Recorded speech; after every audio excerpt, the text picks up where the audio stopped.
Hello hi नमस्कार मु मधुस्मिता स्वागत करुछि आपण मानको मो चैनल को tasty birds bye Madhusmita.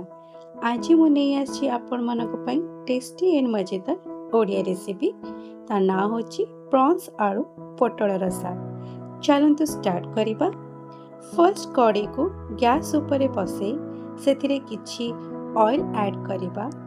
Oil गरम हे साला परे आलू पोटल को किछि लूण दे भल भाव भाजी नेब। आलू और पोटल भल भाव भाजी हो गला परे कड़े बाहर करी रखिदेबा। एबे से कड़े किछि ऑयल ऐड करिबा। ऑयल ऐड कर साला परे प्रॉन को भी किछि लूण हळदी देई भल भाव भाजी नेबा। भाजी हो साला परे ताकू मध्य कड़े काढ़ी नेबा। एबे से कड़े रे किछि मस्टर्ड ऑयल ऐड करिबा। ऑयल गरम हे साला परे सेथिरे जीरा तेजपत्ता ऐड करिबा। एबे एथिरे जिंजर गार्लिक पेस्ट दे भल भाबरे कसी नेबा। देन ऐड करिबा ओनियन पेस्ट भल से मिक्स करिबा।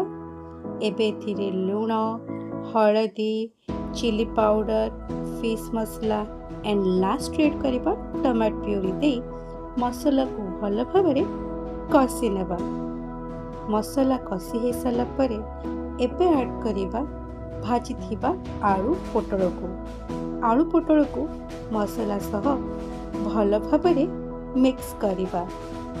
तापरे किछि गरम पानी ऐड करी आमे लिड को बंद करी पाखापाखी 15 मिनिट पर्यंत ताको रांधिबा।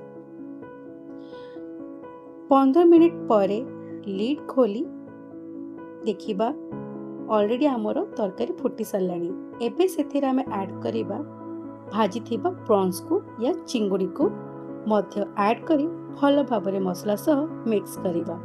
आवश्यक अनुसार पानी दे लिड को बंद करी 5 मिनिट जाए रांधिबा। 5 मिनिट परे लिड खोली देखिबा आमर प्रॉन्स आलू पोटल रसा पूरा रेडी। सेथिरे किछि धनिया पत्र कटा दे गैस को ऑफ करि नेबा। सो फाइनली आमर रेडी हे गला tasty and delicious Odia recipe prawns आलू पोटल रसा। जदि आपनक मोर एही रेसिपी भल लागिथाय ताहाले मोर यूट्यूब चैनल को लाइक शेयर सब्सक्राइब करने को भूलिबेनी and also follow my Facebook and Instagram page Madhusmita Panda Sahu. रहिली पुणी देखा है नेक्स्ट वीडियो रे। Bye bye.